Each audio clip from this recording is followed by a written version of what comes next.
איפה?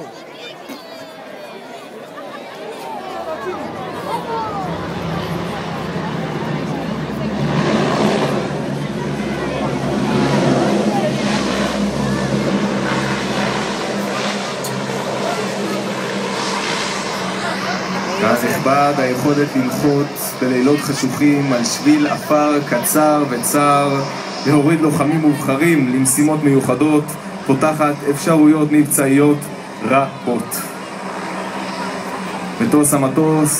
מטוס הקרנף פותח את כבש המטוס, ופקח המסע יורד ומכוון את הלוחמים מיחידת שלדג, והם יוצאים מבטן המטוס.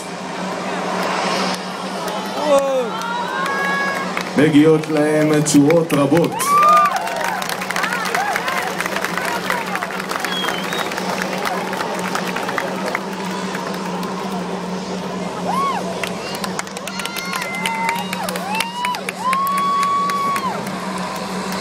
הקרנף מפנה את הבמה בביצוע הסעה לאחור, תכונה שמורה למטוסים בודדים בחיל האוויר.